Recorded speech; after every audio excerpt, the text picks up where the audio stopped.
couple weeks ago, we posted a video where a CEO was talking about staying in his ideal pay rate. And some people reached out and said, "Hey, Jeff, what's that about?"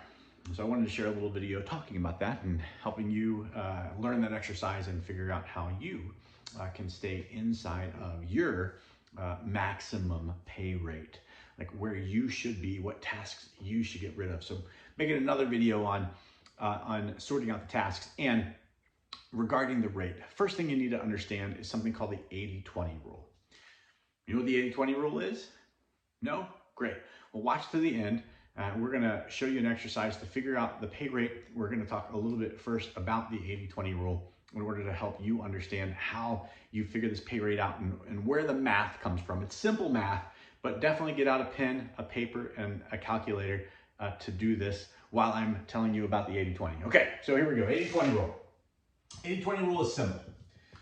And basically it says that 80% of your activities each day, each week, each year account for only 20% of the results that you bring to the table.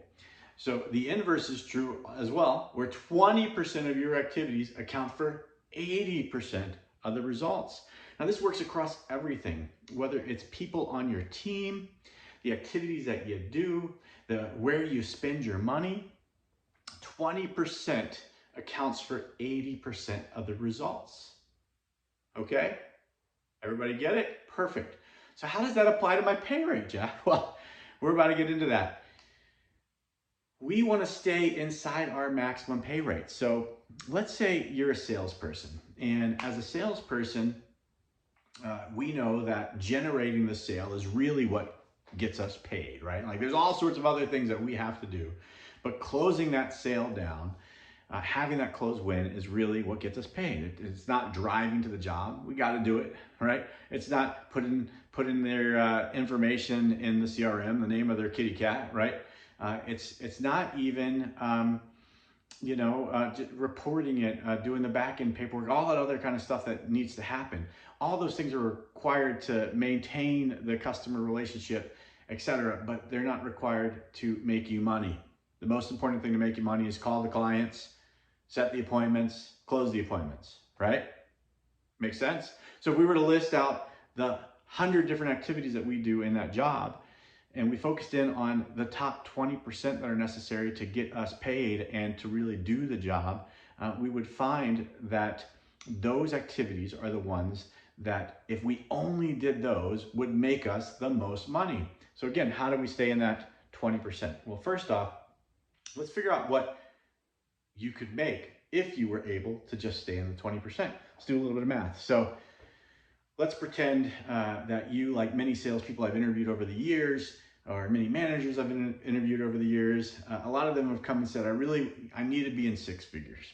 And so from a six-figure perspective, let's make the math easy and just say $10,000 a month. Is that fair for everyone? Okay, so $10,000 a month, that would mean that you make $120,000 for the year, okay?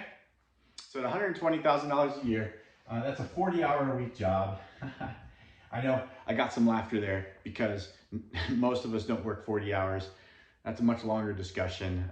Definitely talk with me. We could get you there.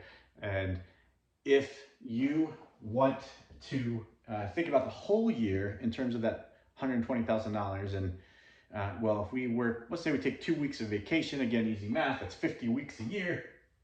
So we're gonna say that we work 2,000 hours a year, 40 times 50, 2,000 hours. Perfect. Everybody got it? Great. So in a 50-hour or a 40-hour work week, the 20% is 8 hours. And the 80% would be 32 hours. Okay? So we're going to carry that through as well. And that would be 400 hours. That's 8 times 50. And then 1,600 hours is how many hours we spend doing the 80% tasks. 1,600 hours. I feel tired just thinking about 1,600 hours doing the tasks that are just wasting my time. That just makes me tired. So let's take that over to the pay side, right? Because that's what we're here for. So the pay side says, if I'm making $120,000 a year, that means 20% comes from the 8-hour work. That's $96,000 comes from 8 hours of my work week each week, which means that $24,000 of the 120 comes from the 1,600 hours of work. Woo! So the big question, what's that hourly rate, Jeff? Okay, right, here we are, 400 divided by 96,000, $240 an hour. Okay, 24,000 divided by 1,600, that's a little bit easier math, 15 bucks an hour. So we mentioned all those tasks that we do earlier, right? Is plugging in your data into the CRM worth $240 an hour, or is it worth $15 an hour? Is closing the sale, big commissions, it's what keeps the company going. Is the lead generation, that's how we get the leads to close the business, right? Like, what's worth the $240 an hour?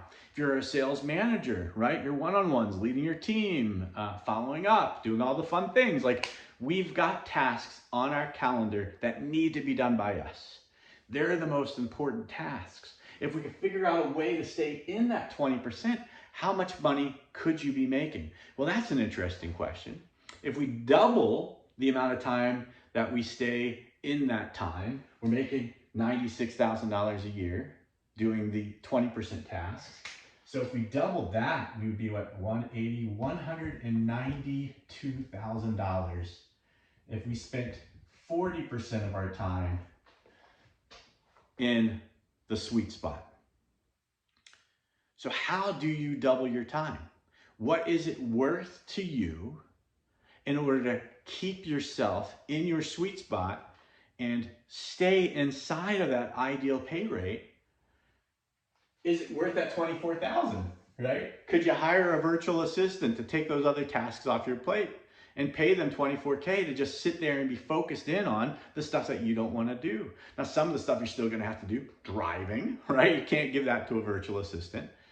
But if you could find a way to take even just 8 hours off of your plate each week to spend an extra 8 hours in that focused sweet spot, now we're at 16 hours, now we've doubled the time, now we potentially doubled our pay rate depending on how it is that we get paid. That's the secret. What can you do to double your pay, stay in your ideal rate? It's going to get even crazier when you start to think about what happens if you take most of that stuff off of your plate and you flip-flop the 80-20. Now you're spending 80% of your time doing your 20% activities. Because now we're doubling this, right? That 192 just jumped up to $384,000 to do what we were hired to do. That's crazy. Or what we started a company to do as a CEO, what I'm gonna hire my leverage to do. I tell people all the time, I stay in my lane. What are you gonna do to stay in your lane and find a way to get those other tasks off your plate? Need an idea on when it's time to hire, when you know it's time to hire? Check out the other video. And let me know if you have any questions.